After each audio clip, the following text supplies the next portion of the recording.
Welcome to PrimeScoreX. In this video, we are going to break down the 6-week ATI TEAS 7 Deep Mastery Study Plan in a clear, practical, exam-focused way. The goal is not to overload you with isolated facts. The goal is to help you understand what this topic means on the ATI TEAS 7, why it affects your score, and how to handle it with calm, repeatable execution. This topic matters because it changes how you prepare and how you make decisions during the exam.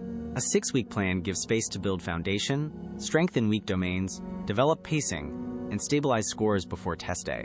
By the end of this video, you should have a cleaner mental model, a stronger study routine, and a more controlled way to respond when this issue appears in practice or on test day.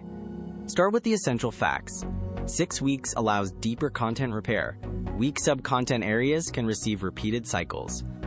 These details are not background decoration. They shape your pacing, your practice design, and the way you protect points under timed conditions. When the exam feels stressful, clear structure gives your brain something stable to follow. The next layer is how the detail behaves inside the real exam experience. Full-length simulations can be spaced out. Score stability can be tracked over time. If you prepare only by reading notes, this part can still surprise you. If you train with the structure in mind, the same information becomes predictable and manageable. A strong approach begins with 2 core ideas. First, foundation comes before speed. Second, repetition should target patterns, not random volume.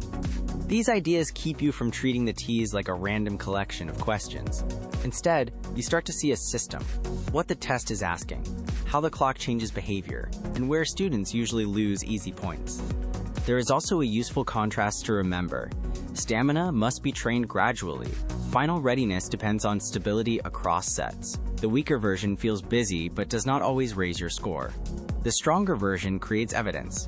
What you know, what slows you down, what repeats, and what needs a targeted fix before the next practice set. Use a simple method instead of improvising. Step 1. Build foundation by domain. Step 2. Drill weak sub-content areas. These first 2 moves slow the situation down just enough to create control, without turning the question or the study session into a long analysis exercise. Then continue the method. Step 3. Increase timed pressure gradually. Step 4. Use full simulations to test stability. This is where most improvement happens, because you move from recognition to execution. You are not just saying, I understand the topic. You are proving that you can apply it correctly under TEAS-style pressure. The first trap is using the extra time loosely. This usually happens when a student moves too quickly, trusts a familiar-looking answer, or skips the instruction line. The fix is to pause long enough to identify the exact task before committing to the response. The second trap is reviewing without retesting. This trap is dangerous because it feels like effort.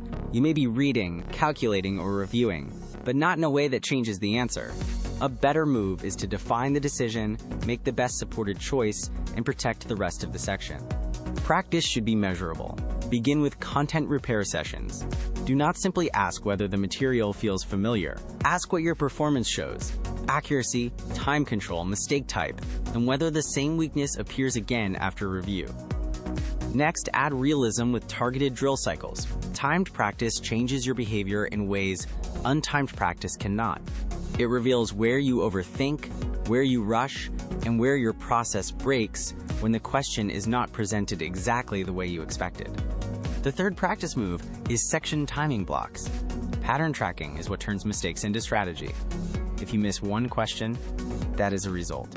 If you miss the same type of question again and again, that is a signal. Your study plan should respond to the signal, not just the score. Finally, use spaced full-length exams.